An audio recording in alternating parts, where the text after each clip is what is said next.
flying prices to the moon. The beers them waiting for the crash coming real soon. But the OG consultant watching, he's seen it all before. Over 40 years in the game, he knows the real score. Bull versus bear, a real estate fight. Peter Zalewski tell you who's wrong and who is right. In the Miami can do investing club with no guess. He cuts through the noise and all of the mess. The Peter Zalewski Show. Big respect, OG in the game. Listen and learn the man's name. And up down.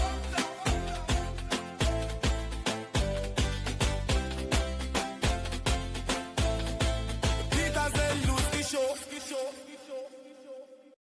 Happy Wednesday, Miami. This is the Peter Zalewski Show. It's a 1 hour conversation with somebody I think you need to know. It doesn't matter if you live here, it doesn't matter if you've just arrived or whether or not you're thinking about coming down here. I'm going to spend the next hour having a conversation with somebody that needs to be on your radar, somebody that might be able to provide some services that could be useful for you.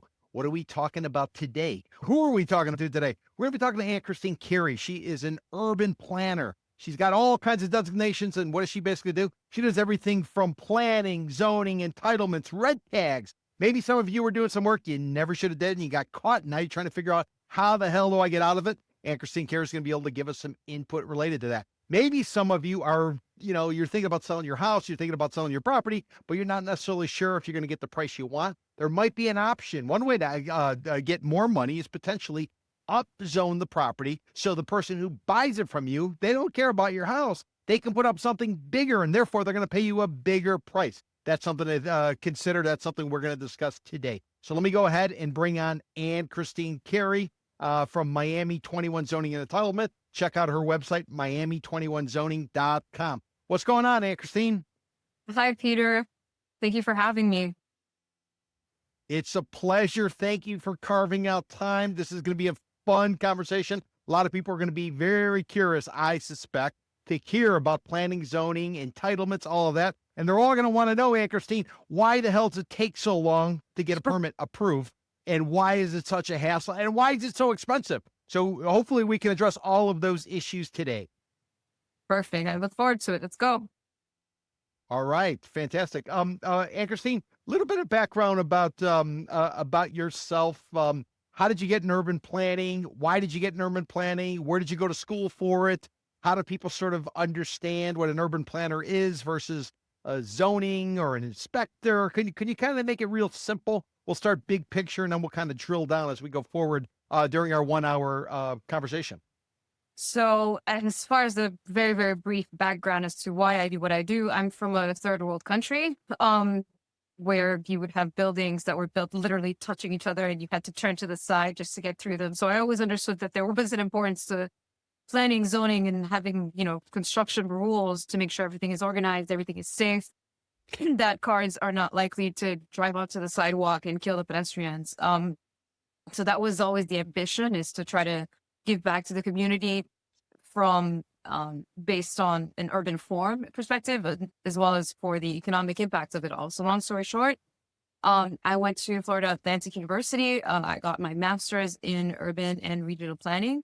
I am now a certified urban planner, accredited by, I have my certification from the American Planning Association, which means I've taken the test, I've taken an oath of ethics, and I have the experience to say the stuff I say. Fantastic. Anne-Christine, I don't think a lot of people know what an urban planner is. If you're an urban planner, does that mean you work for the government, or do you work outside of the government? Can you talk a little bit about that? Just to kind of lay out the, the colloquialisms, the language, the terminology. So when somebody says an urban planner, what should go through that person's mind who's hearing those words? So urban planners envision, plan for, and write laws for the future development of an entire city. Not just a house, it's your entire community, your entire neighborhood. So you have the long range planning aspects of it. We want our city to be more pedestrian friendly. And then you have the more short-term aspect of it, which is what people refer to as zoning regulations, which talks about setbacks. You have to have at least 5 feet between your house and the shed you illegally built in your backyard. It talks about the density. You can have up to 1,000 units per acre. So it's all of these laws, these rules that govern what and how things are built. That's what urban planners write, create, and regulate. So we're the ones, when you submit a permit to the city, or you're trying to build something big, we are the ones at the city that would look at the entire application, make sure that it meets the laws, but also analyze the impact that it would have on the community. After that analysis is done, we can then go in front of the commission and say, this is good for the community because of XYZ, or this is terrible for the community and this is XYZ. So subject matter experts. That's what most planners fill that role. They work for cities. I am a private consultant. So what I do is I help developers and property owners get through the process. And so I'm the one that will talk to the person, the planner that works at the city, about my developers, my client's project, and explain, this is why we meet what we're meeting. And if the city pushes back for whatever reason, I negotiate, I correct them when necessary. And we find a path forward that works for everyone. That's interesting, Anne-Christine. So in other words, you worked on the governmental side and then you went private sector. We see that a lot in especially Washington, D.C. You'll see people who are elected to Congress, they do whatever they're going to do. And then afterwards, they kind of get another gig.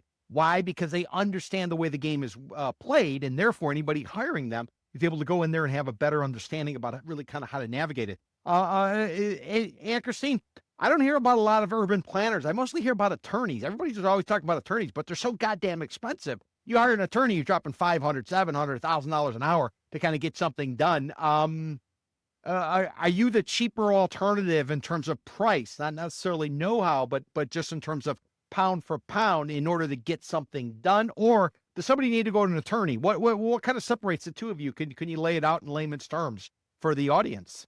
Definitely cheaper. I don't have a bar license.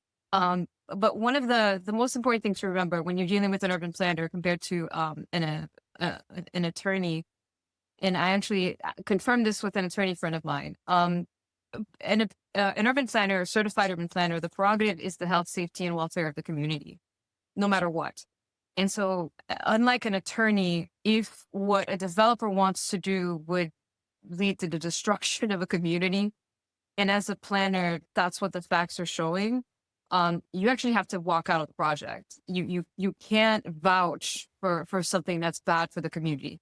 So that's already one significant difference. But on the flip side, the advantage of having a planner pitch your project or defend or argue for your project is that if ever something goes wrong, and let's say the city acts unfairly, there's a corrupt politician, and then you have to go to a lawsuit, if you use at least a certified urban planner, the work, the justification, the arguments that are made for your project actually become part of the record as expert testimony.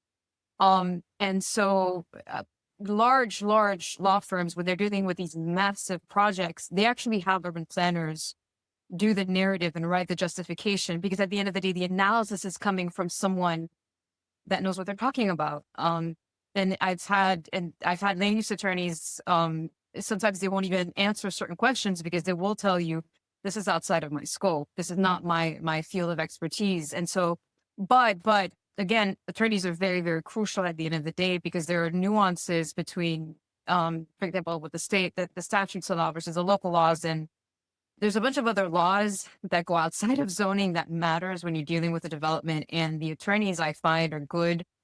For example, I mentioned political corruption, which we all know exists. When I know that that's in play, I always recommend to my client that he brings in an attorney, because things go south fast. Political corruption in South Florida, no way. Corruption side of it. Just impossible. I would be shocked that something like that would be going on. And obviously I'm being a little bit sarcastic here. Anne-Christine, you know the way the other side works, i.e. the government, and what they're kind of looking for. Why do you know it? Tell the audience a little bit about your background, maybe who you worked for, maybe some of the projects in terms of who you work for, in terms of municipalities. Could you kind of just kind of fill in the gaps for the audience? So I started off while I was in grad school as a permit clerk in the city of North Lauderdale. I was the one physically taking in the permits and putting in the information. And I graduated, and then I started working. My first urban planning job was at the city of Dania Beach. I spent a lot of time reviewing the Dania Point project. Please do not criticize me. I did not write the laws for that project. After Dania Beach, I worked for the city of Miami for a while, which was very, very exciting. From there, I think I worked for a private consulting firm. It was an engineering firm where I was an entitlements manager, and I was also obviously doing the planning side of everything. And then shortly thereafter, I actually went back to the city, but then I ended up working for Lennar Homes, where we were building this really big, exciting project. And then when I left Lennar, I started my own firm. It would just break my heart to see the torture people would go through because of the process and the time, and just how confusing some of the city tells you this is what needs to be fixed, but it sounds like Chinese to a layman. And I wanted to step in and be that translator. So that's how I ended up in the private sector. Boy, a lot of questions, but the first one that comes to mind is the city of Miami just elected a brand new mayor, and the mayor ran on a platform of trying to speed up the I don't know, the planning and zoning process, whatever the case might be. Somebody worked in the city of Miami, as well as somebody who's now on the outside working with customers or clients to deal with the city of Miami. Any suggestions for Mayor Eileen Higgins, who's taken office just recently, and she's got a bunch of different things on her checklist? Anything you can offer to her in terms of what she needs to focus on, or maybe what's being run well? Well, thank you so much, Madam Mayor, for paying attention. Even during her campaign, she would make comments that were so on point. It's not just the problem is never, oh, the city wants me to plant X number of trees in order for me to get my permit. That's easy. The people have the money for it. They budgeted for that tree. Everything is fine. Why does it take you 4 weeks just to tell me that? Because I am paying every month. I have to pay the bank back on a loan of this property. And every time you're holding up my permit is another month that I didn't get to make a return on my investment. It's heavy. It's long. And then God forbid, let's say that requirement to plant all those trees don't even apply to the project. And these are some of the administrative, I don't want to say negligence, but it feels negligence. It's people don't care. Staff doesn't care, or at least they don't care about the impact that these types of mistakes make. And so it's not just the timing of like the turnaround time for the review cycles. Dade County is actually really good on that, the turnaround. But in the city of Miami, sometimes the delays are just so unnecessary. God forbid you end up being in the historic or district that has some environmental preservation layers to it. You're not going anywhere. It takes so long. That's one thing when I'm hired and I check that, I have to give the client a very big warning. This is going to be slow and hard. So yeah, it's just a timeline.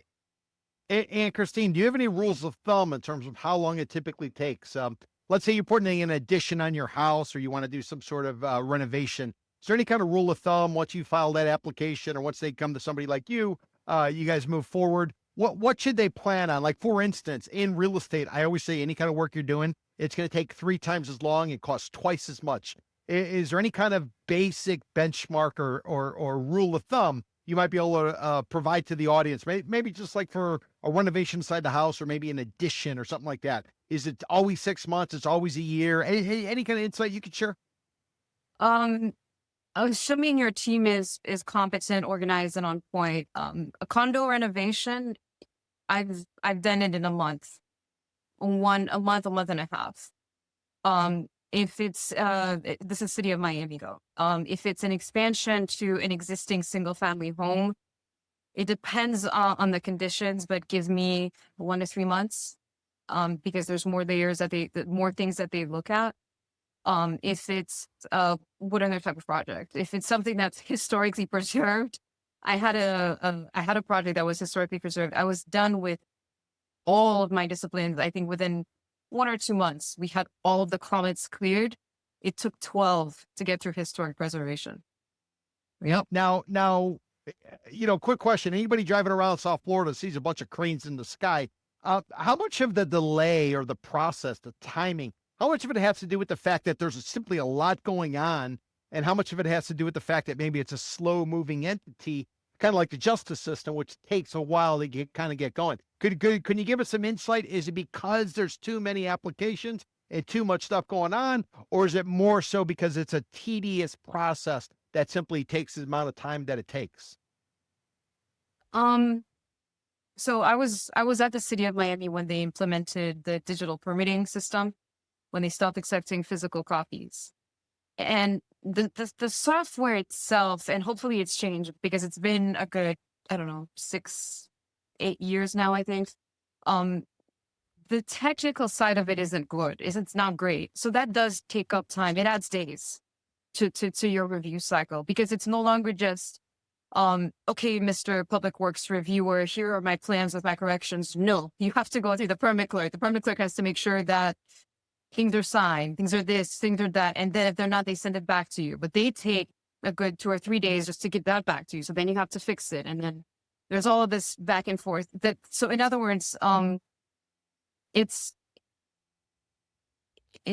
there's just a lot of stuff to do in the process itself, and then you add the volume. I can't speak to the impact that the volume has. I don't know if a permit clerk genuinely spends their 8 hours taking permits and just verifying them, and then that's why it takes as long as it takes. I don't know.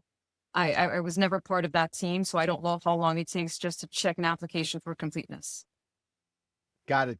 Anne-Christine, I want to hit a couple different topics, including how you got approved in the city of Miami, a site for a duplex, everybody, two units. She got it approved for 17 condo units or rentals. Guess how many parking spaces? 0. So Anne-Christine, I want to hear about that. I also want to hear about how you caught a city. They actually had a typo in their code or their law or their whatever. You were able to identify it, and your client went from basically being under the gun and having to face all these issues to suddenly the city apologizing you and telling you, hey, we made a mistake. So I do want to get into that. But before we do, I think it's important from a Google Earth perspective, big picture. What is urban planning? What is zoning? What is entitlements? Lay it out real simple terms for people. Let's just assume you got a piece of dirt. I'm assuming the first thing you do is you have to entitle it, which means you give it some right to kind of do something. And then as part of that, there's going to be zoning that says, well, what you can do falls within certain parameters. And then the planning part has to figure into the big picture kind of game you mentioned about urban planners. They lay out an entire city. So could you kind of walk us through that? And then also too, the inspections, the permits, and more importantly, the red tag, the infamous red tag. Could you give people just a real simple layman's terms, perspective as to what all these different terms mean? Because I think most people just call it the building department. Okay, that was 6 different questions. You're lucky I'm writing it down because there's no way I could have kept up. So the first question, planning. Planning itself is I had mentioned it earlier. It's the long vision that the city has for the community. We want to be more pedestrian friendly. We are a beachfront community. We want to preserve the views, et cetera, et cetera. So that's planning. These are our goals. This is what we anticipate for. Zoning is the actual implementation of those rules. And so in order for us to protect our the long views towards the ocean, and this is actually Miami 21, your building has to be designed where the architectural articulation is not just, you don't just see it up front, but from a distance. That's why we have such a beautiful skyline. It's because the code says that your building has to be attractive to a pedestrian and from someone looking at it from afar. So that's zoning regulations, right? Those are the physical laws or setbacks. You then asked me about entitlements.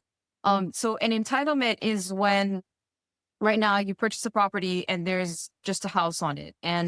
But zoning actually tells you that you can have a multifamily building in there. But to get that multifamily building, you have to go through whether it's an upzone or an exception or conditional use, whatever, a public hearing, a long process. That process takes time and it's expensive. You're talking, I don't know, 8 to 12 months at least, and a lot of back and forth, and your architect has to make revisions. It's expensive. And that's actually where most attorneys, at least in Miami, that's where they get in, is for the entitlement. So you go through the entitlement, your multifamily, you go before the city commission or whomever, the politicians, your project gets approved, your land is entitled. And this is more for you. I've been told that the value of the land increases from 35 to 50% when it's entitled. Whoa. Because that portion where you have to get an attorney, you have to go before the commission, you have to lobby it's not just expensive and time consuming, it's hard. It's frustrating. It doesn't make sense. Like there's so many things that go wrong, and it's just a painful process. So people pay more not to have to go through it. So your land is entitled. You receive a resolution. Depending on the entitlement, there are expirations, but you have your entitlement now. You use that to get your building permit. And as long as you meet your building permit meets everything that was on that public hearing package, you're not going to get pushback from zoning. If at the commission they approved 0 parking spaces, but the code required whatever, when you get to your building permit, zoning can't come back and make a new condition. So that's the beauty of being entitled. Interesting. Did you want me to get into red tags and inspections? Yeah. Can you talk about the inspections? Can you talk about the red tags? Can you talk about, and anybody who doesn't know what a red tag is, maybe you're watching us any part of the world.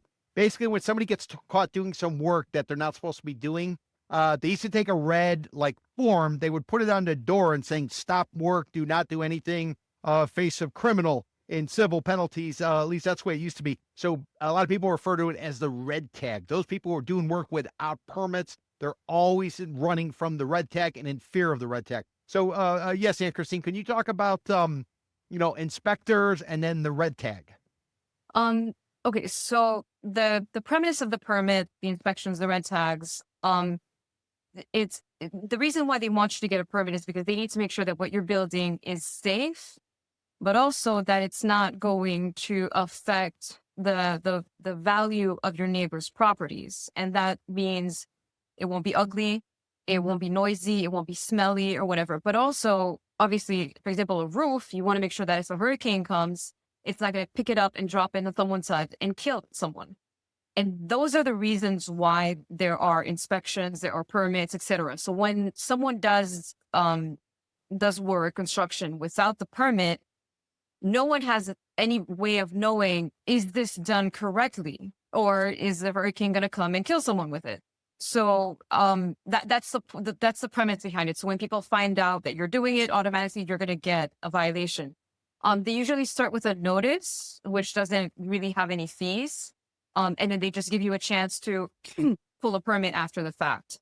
You then have to find an architect or an engineer that's going to draw plans and certified. And this is against his license to say, okay, this structure is built according to the Florida Building Code. It's safe, blah, blah, blah. It won't kill anyone. And so that's the logic behind the inspections and the red tags and the after the fact permits. Interesting. Anne-Christine, I'm going to want to ask you about something called Live Local Act as well. But before I do, I'm noticing from the audience, we got people who are just tuning in. Just to remind everybody, this is the Peter Zalewski Show. We do this every Wednesday at 4 o'clock to 5. I have a one-on-one conversation with somebody I think is important, somebody you need to know, whether you live here, you just moved here, or you're thinking about coming down here. This particular week, we are interviewing Anne-Christine Carrie. She's an urban planner. She runs a company called Miami21Zoning.com. She used to work for the city of Miami. She used to work at different municipalities. She actually even worked for Lennar, the big home builder. And what she does now is she works with clients to go ahead and deal with anything related to, I'd say, property and the planning of it and the permitting of it and all that type of stuff. So very interesting conversation we're having with Anne-Christine Carrie. Anne-Christine, I remember when we had a mayor, a guy who was called Manny Diaz. And at the time, the city of Miami was basically being bypassed by developers. Many developers, this is in the 90s going into the early 2000s. Many developers were going out to Miami Beach, which is a barrier island on the other side of the Biscayne Bay from the mainland of downtown Miami. The U.S. Census Bureau data came out and it said that Miami is the biggest poor city in the country. Miami New Times, an independent publication, they wrote a headline saying, "We're number one," because we were the poorest. And what Manny Diaz did at the time, and I'll never forget, he came forward and said, listen, we need to create it so we incentivize developers to come here. Because people would fly into Miami International Airport, they'd get on the Dolphin Expressway, they would take it east. Now, if they're taking it, they're going to be double-decking it. And ultimately, they'd end up at Miami Beach, and that's where they invest. And everybody was bypassing downtown Miami. Fast forward to where we are today, and after Mayor Diaz, former Mayor Diaz, he got pushed through Miami 21 zoning. Now we have a development boom going on in greater downtown Miami, which has sucked away a lot of the activity going on in Miami Beach. You know, we do tours. I'm doing a tour this Saturday of the Brickell Avenue area. And what I can tell you in doing the research, they got 101 condo buildings with roughly 29,000 units. If you look at all of greater downtown Miami, from the Julia Tuttle Causeway south of the Eddie Rickenbacker Causeway and then Biscayne Bay west, Interstate 95, Anne-Christine, we now have 207 condo projects for close to 60,000 units. Up until 2002, you know how many condo projects and units were in greater downtown Miami? 11,500. So we effectively, since 2002 to now, we've added somewhere in the ballpark of close to 45 to 50,000 units. And I would argue a lot of it has to do with maybe what Mayor Diaz put in place at the time. I see the name of your company's Miami21zoning.com. Tell me a little bit about Miami 21 Zoning and also the name of your firm and what really is your specialty. Miami 21 is a novel, they call it a form-based code. The traditional zoning laws were based on what's called the Euclidean code. What they would segregate uses. It was very much about having residences on one portion of the city and your office, your commercial on a completely different part of the city, your industrial, and it just segregated everything. What Miami 21 did is they allow more mixing of uses. There's still a little bit of segregation in use, but they can combine a little bit more. But more importantly, it focuses on the shape of the building. It forces the construction to have so when you look at the city, you have at the core of it, everything is tall, dense, and big. And then as you space out, you see it kind of, it starts to trickle down. So it's supposed to be a transitional development pattern. Again, it's trying to preserve the character of a neighborhood while allowing for that growth and just everything else that people want to do. It also facilitates, I think, it improves walkability, and it puts a lot of focus. Like, one of my favorite things about Miami 21 is that you have to have a minimum of a 10-foot setback in front of your building. So you always have all of these great sidewalks. And so the city is so pedestrian friendly. It's amazing. Whereas there's other cities they're very suburban, and you're lucky if you get a 5-foot sidewalk. So you're not going to walk. But in Miami, on the contrary, that's what they want. They want you to walk. And so it's designed for that. So anyway, but I made my company Miami 21 because everyone that I would speak to would complain that the Miami 21 code was so much harder than all the other codes. And that because of Miami 21, they would avoid applications in the city of Miami. So it was a marketing trick that I used to name the company Miami 21. Because if you see Miami 21 and you're a developer, it'll click in your mind, oh, I know what this is. So, yeah. Got it. Mayor Diaz, yeah, he's been recognized, from what I understand, basically for being the one who kind of pushed this thing to the forefront. I'm sure he had input from a variety of other people. I think he's an attorney, real estate attorney or something. But you know, the Miami 21 concept, the approach, was he unique nationwide, or did he simply rip off that idea from somewhere else and simply put it in place here? So I guess what I'm asking is, did he disrupt things by coming forward with this idea, or is he basically mimicking and copying zoning plans that were done elsewhere? Do you have any idea about the historical aspect of Miami 21? No, I'm pretty sure it was created here. And if anyone wants to correct me, that's fine. And they've actually won awards for it. It's Miami's. Yeah, we created it. Miami created it. All right, so this kind of takes me to my point. I always tell people, listen, if you want to do technology, you go to Silicon Valley. You want to do condos, you come to South Florida, you come to Miami. And this just seems like another element of how we are so unique. We have developers that are domestic. We have them that are from overseas. We're selling to people from overseas. We're selling to people domestically. And this really seems to be like a laboratory, if you will, for high-rise development, to the point where you have like the city of Miami lobbying the FAA on behalf of a developer so they can go higher.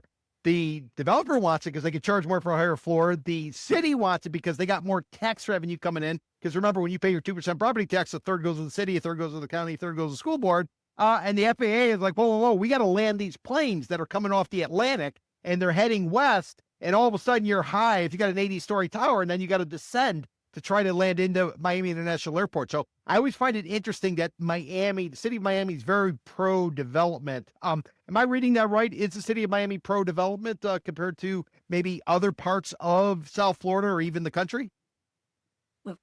City of Miami is very, very, very pro-development. I personally don't know any other jurisdiction, at least in South Florida, that allows, for example, 1,000 units per acre. I haven't seen it, which is very impressive. They work with developers and they really care about the building and its impact on the character of the neighborhood. So yes, they are. What they're not, however, is very flexible.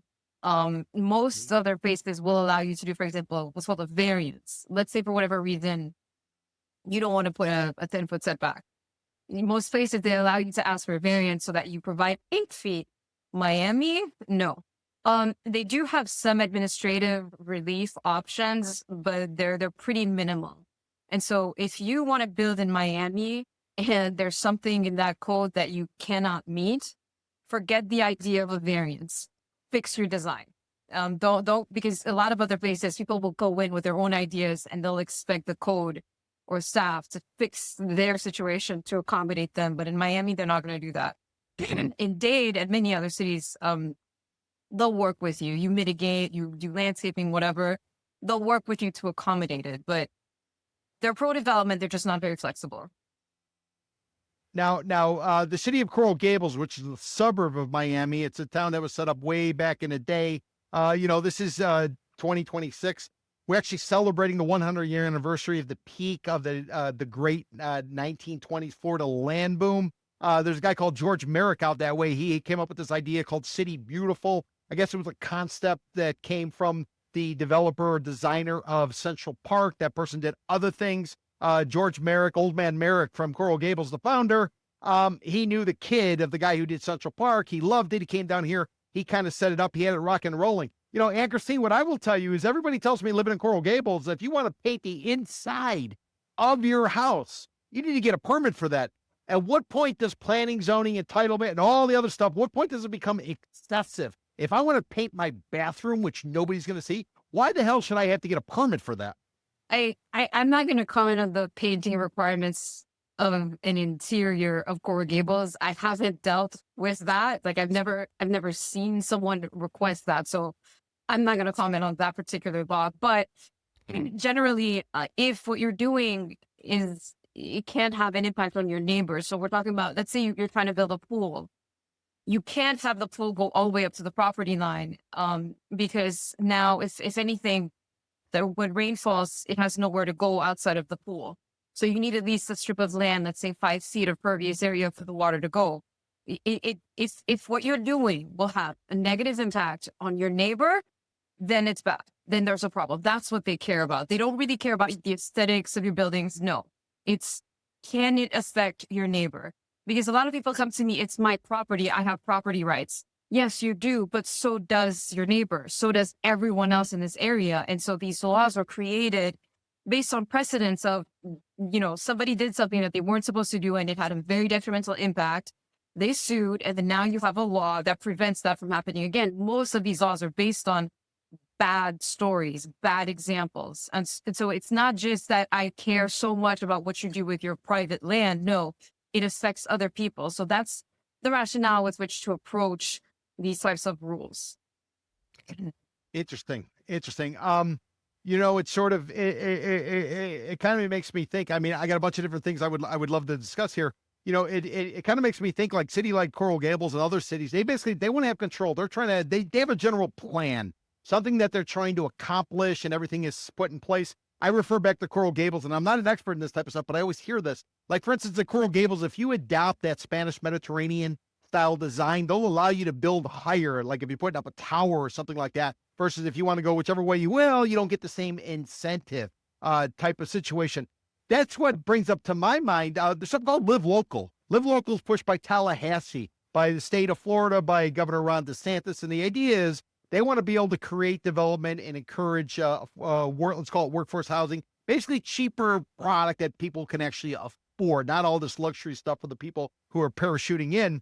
And as part of that, as long as you go by the Live Local law, and you can fill me in on this, basically you can bypass the local municipality. So if I basically wanted to flip the finger or the bird to the city of Coral Gables, which is watching every little thing, I can pursue like a Live Local application and not even have to deal with them and put up whatever the hell it is I want, as long as it's within a certain height of, some kind of radius. Am I reading that right, or am I making it way too sweet and glossy for those people out there who are saying, yeah, the Coral Gables is too hard on us? Okay. So this is what the local actually says. Okay, tell me. If you give 40% of your units as workforce housing, and I will define workforce housing for you, you get an approval administratively. You're not bypassing the city. You're bypassing the politics. You're bypassing the politicians. You're bypassing the public hearing, that meeting when you go before the mayor and whoever else, and then your neighbors are showing up with pitchforks and T-shirts, and they're saying, I don't want this project. That's what you're bypassing.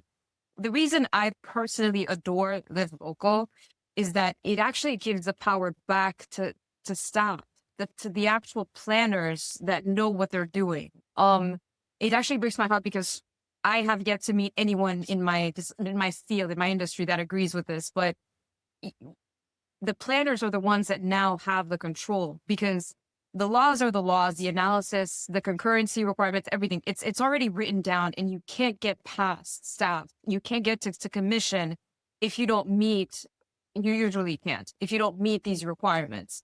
And so now you're giving the power that the staff becomes the decision-making authority. You still have to meet all of those laws, but you don't have to go before the politician. Now, there are obviously, as part of Live Local, the incentive, there are specific provisions that you get to bypass. You get to have the highest density regardless of the zoning designation or the future land use designation. You can build up to the tallest structure where multifamily is allowed, I think, for within a mile of your site. I believe it has to be within that jurisdiction. And if the property is allowed to have, and you can also build at, I think it's 150% of the maximum floor area ratio. So they're basically saying, you give me 40% workforce, the limits to the physical structure, I'm going to give you room to put that unit count in there. You can go tall and go big. The underlying regulations that apply in that district still, they still apply, whether it's setbacks, the amount of recreation space, like all of those things, landscaping, that's still required. You still have to go through that process, but you no longer have to deal, like, for example, I had a project that we had to postpone it because the district commissioner was in an election cycle.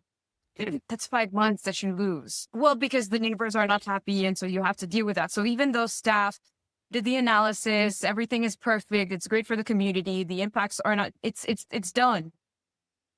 We have to lose 5 months.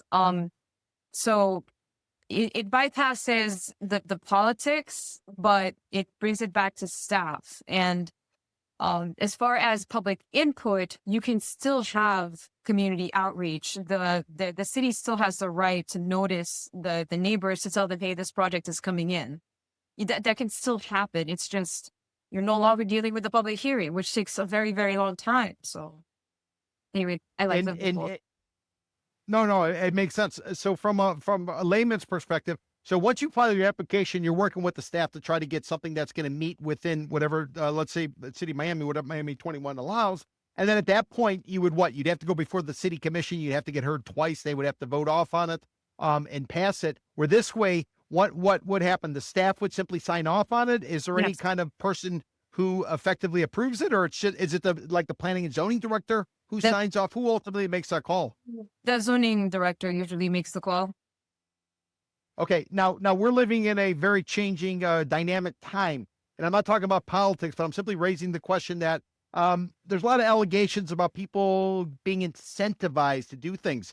Are there any precautions? Is there any kind of pushback or checks and balance in place on this on this live local that you're aware of, or is it simply that applicant would have the ability to sue because somebody ultimately signed their name on it, much like you see in the financial world where accountants have to sign off on things? I'm just wondering, because if you got the politicians, they obviously can be on the take. They can vote whichever way they want because they got reelected. But now if we're simply focused on staff and what we're seeing going on in Washington and elsewhere, it just sort of raises the question, are there any checks and balances related to this that you're aware of? And if you don't know, it's, I wouldn't expect you to know, but I'm just wondering in general.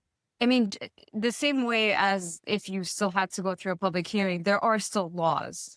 There are interpretations, I guess, because if the code is silent about something, I can think of anything, and there has to be an interpretation, then the director has to make it. If a lot of cities don't like live local, so they will deny people, and so yes, they can sue. Well, I'm sure that a city commissioner probably wants a donation or a campaign Well, but contribution in remember, order to sign off on it. the commissioner is no longer involved. That's Well, that's what I'm saying, but I'm saying that's why the commissioners probably don't like live local. yeah, because that's the sense that I get, and I really like the fact that the politicians are no longer involved. I've had my share of situations where the project's great, the analysis is done, everything else, and then, oh, can you just flip it to a different recommend? And then, yeah, so that leaves you in a very, but they can always sue. The state does make it possible for you to sue if the city pushes back too much, if it's not fair or whatnot. But then again, it's a new law. There haven't been a lot of projects. People are still trying to figure out, how do we do this? So it's There's something. and ultimately, I'll give you a fun example. I'm doing the global project in Miami Beach, where most cities have already listed, these are the districts in which you can do live local. The project I'm working on is actually not in there. But when you read live local, the way that they define mixed use, there are districts in Miami Beach that should be in there that they're not calling out. And so we have to go through a process just to prove to them that, yes, this qualifies. City of Miami as well, there are districts that were allowed to have live local that they don't list on their sites. And so when that happens, you have to work with the city attorney's office and really do the analysis, because the city also realized that this is a statute. They can't just willingly make up their rules. So they also pay very close attention not to violate the statute. So you talk to them. It's evolving. Anne-Christine, you did a wonderful deal you were telling me about, in which you took a duplex with just 2 apartments. You got it turned into 17 units with no parking. I want to talk about that, but before we do, and I want to string everybody along to kind of hear how the hell you take a duplex, you turn it into 17 units. I want to talk to you a little bit about, you jammed up a city. Some city was pushing something down your client's throat. You found some typo or something in the actual ordinance. And while they were real high and mighty, lo and behold, they turned around and they were apologizing because of a mistake that they had made that nobody else had sort of caught. So I guess what I'm talking about is, as the city officials are going through and signing off on stuff, staff, whatever you want to call it, they're not always right. Can you share with the public, the audience, just like why it's so important to go through and pay attention to these details and not necessarily take their word as being, holier than thou? So my client had a crematorium that he bought, and the business had been there for something like, 13, 15 years. So of course, to him, this is an established, it's permitted, it's allowed, let's go. Pays millions of dollars for it. The city shows up one day to say, this use is not allowed. According to our zoning laws, you're not allowed to have a crematorium at this address in this zoning district. And so, okay, fine, odds are. So we go through the code and we see it does say, okay, not allowed.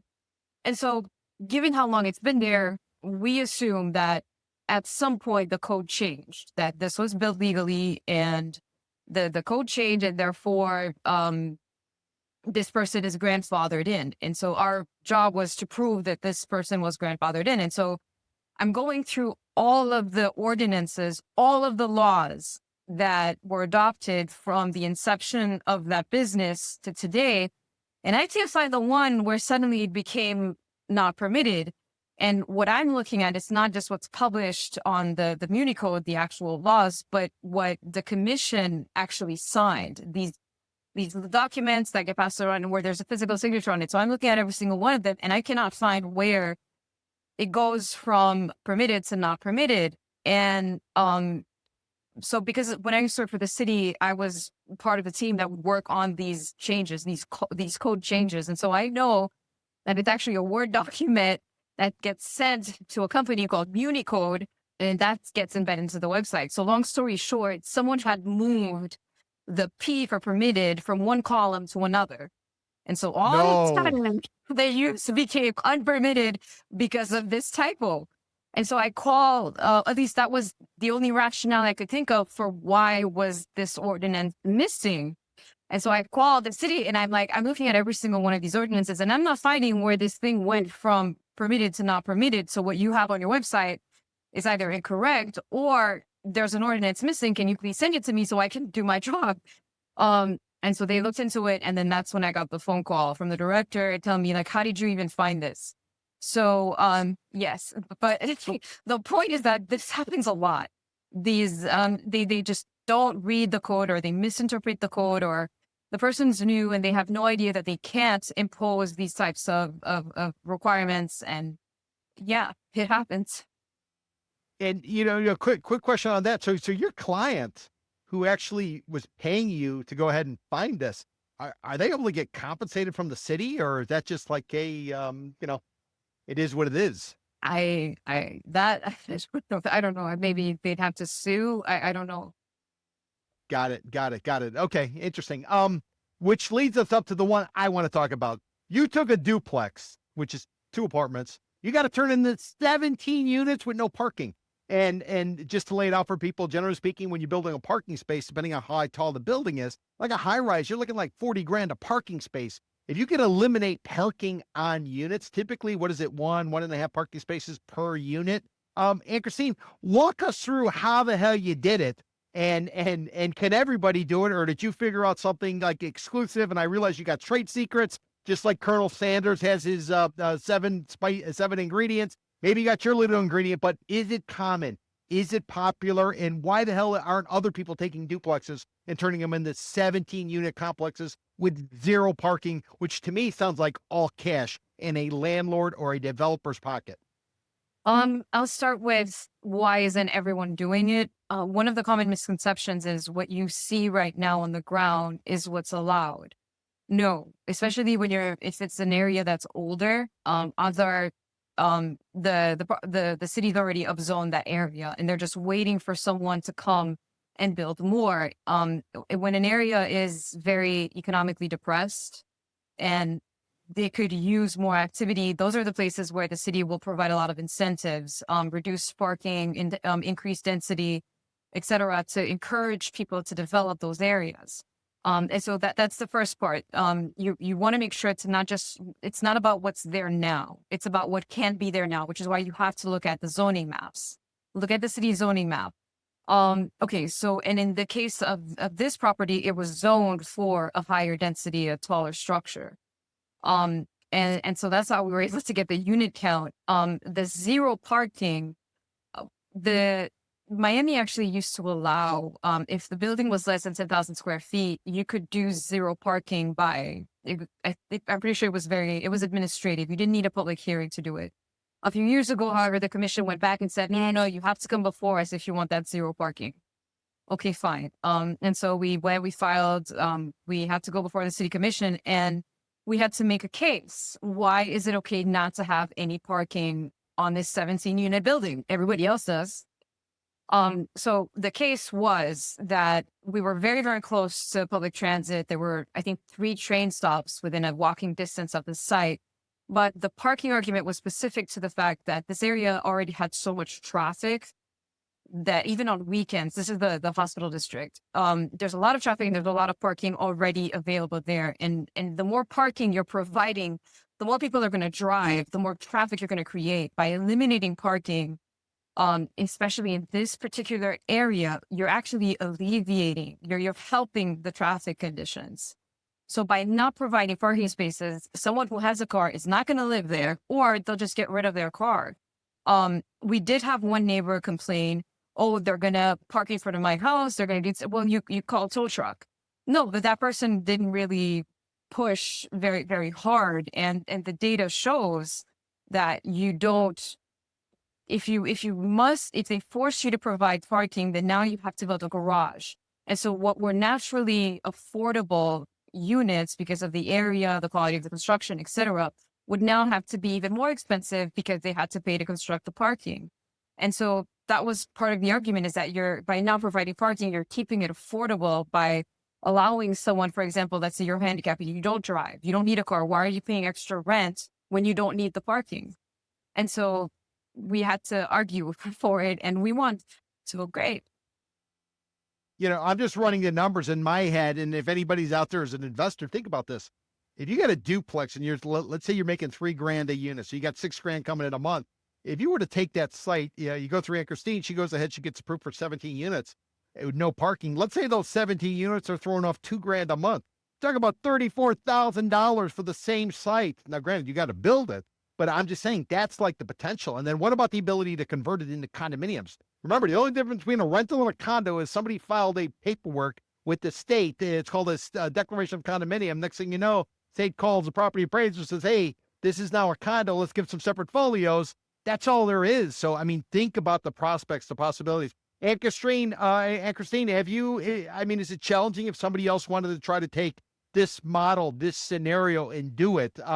Is it possible in the city of Miami? Is it possible in other cities? Are there certain neighborhoods where they can do it? Like, can you do it in like Brickell Avenue where, there's high density, or could you do it in, I don't know where? Any kind of insight you could provide maybe somebody out there like me who's kind of running the numbers in their head? A rule of thumb is, because at the end of the day, these people have to have a way to get where they're going. So when you're close to transit, when you're close to train stops, the Metro Mover, the Tri-Rail, these areas tend to have very, very good parking deductions. And even now, more and more, I'm seeing proximity to bus stops. You get parking reductions for that. Let me see. Because it's not simply the assumption that this person's not going to drive. They're never going to leave their house. No, are there alternatives? If you see an area where you have bike paths that are already laid out, odds are that city is trying to go away from parking and multimodal, and thereby because at the end of the day, one of the problems with parking is that it takes up land. And so if you're providing land for parking, you're not providing land for housing. And so you want to take out the parking so that there's room for people to live and live and to have shops and commerce and something other than a car. And so that's why if you have areas where they've already accommodated an alternative mode of transportation, because remember, people do need transportation, they're more likely to have those parking incentives embedded into their code. Anne-Christine, we're coming up near the end of the podcast, but I want to fit in two questions if I can.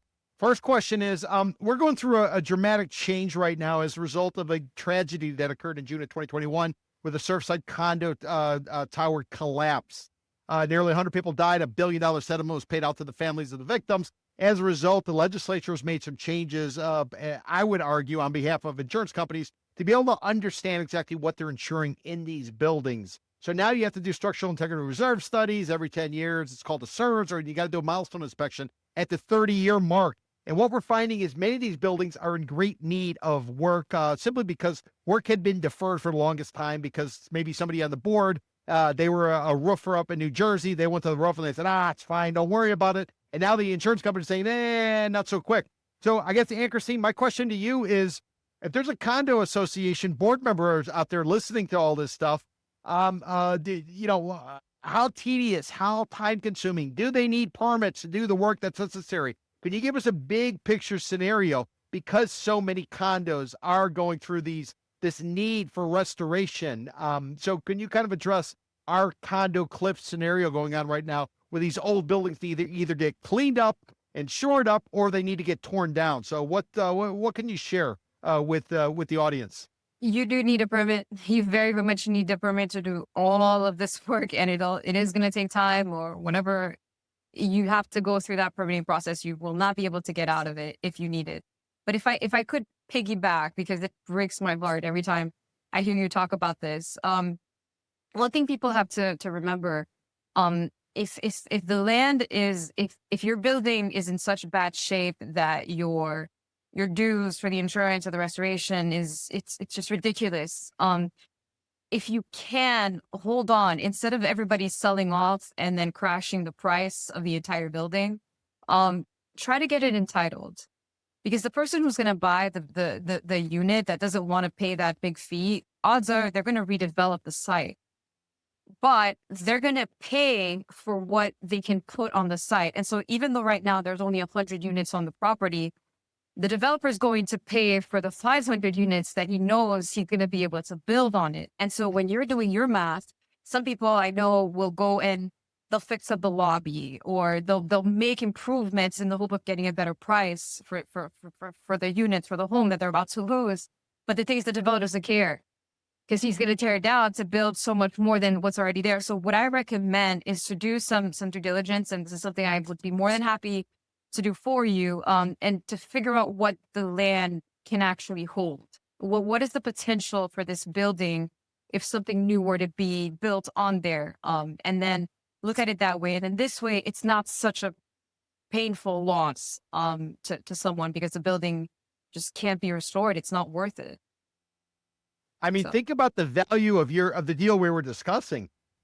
A duplex with 2 units into 17 units. If a developer was coming in buying the dirt based on 17 units versus 2 units, dramatically different. So I think it makes all the sense in the world. Anne-Christine, can that also apply maybe to people living horizontal, maybe in a single family house right now? Because as the market starts to change, as we are dealing with affordability, we're dealing with all kinds of issues down here, including a softening job market. Maybe somebody needs to cash out. Maybe somebody came down here during the pandemic in 2021 because they didn't have to wear a mask and they could work from home, and they overpaid, and now they need to get out because costs are simply too expensive for them. Maybe they're getting squeezed on the job market side. So does this also apply to single family houses? And how creative can we get with single family houses? I heard something about mother-in-law quarters, which are granny quarters, I think is what they're calling them. We can go ahead and you can add on a place for a significant other actually on site to help work with the housing constraints that we have. Can you kind of address that? Can you upzone a single family house, and how dramatic is the change? Is it the 30 to 50% you were talking about earlier, or is it a little bit different when you get into a single family home community? So both live local and local ordinances are very protective of single family neighborhoods. And the local does not apply if you have a single family home. So forget it. That's not where you'll be able to play that card.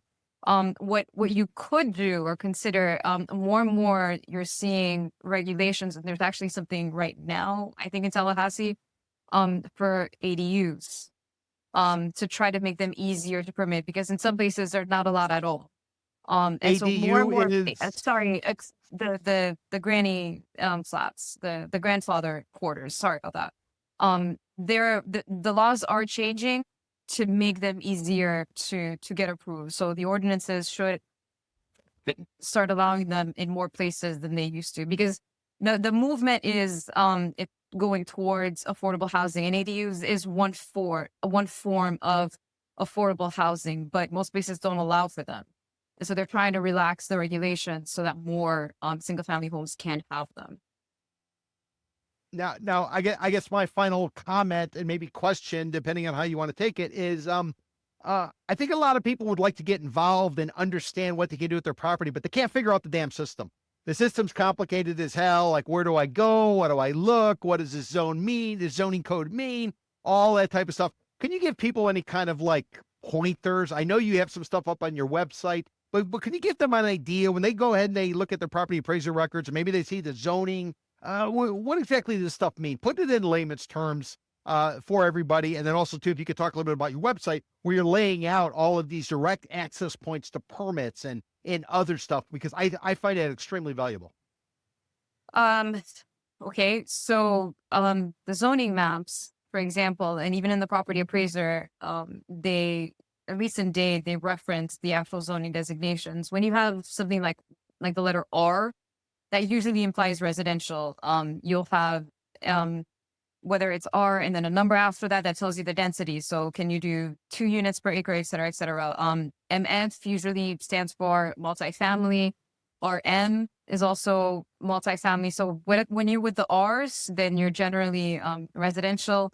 If it's an I, it's usually industrial. So you have to look at the zoning map and then different names of the zoning districts. And that's the best guidance I can give you without actually. But I mean,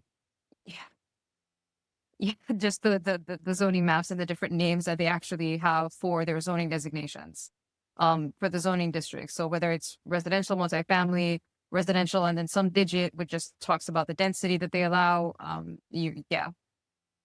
So, And then in terms of the access, I mean, one of the things that impresses me about your website, Miami21zoning.com, is that you have links directly to some of these municipalities. So if you want to figure out if the property has permits open, you want to figure out if there's any issues, there's any work done on it, this is one way to kind of find it. Can you kind of address that? And why the hell does everybody make it so difficult to find this information? Because I think it's very valuable and it's actionable information that an investor and or everybody else could possibly use, for whatever it is they're trying to accomplish.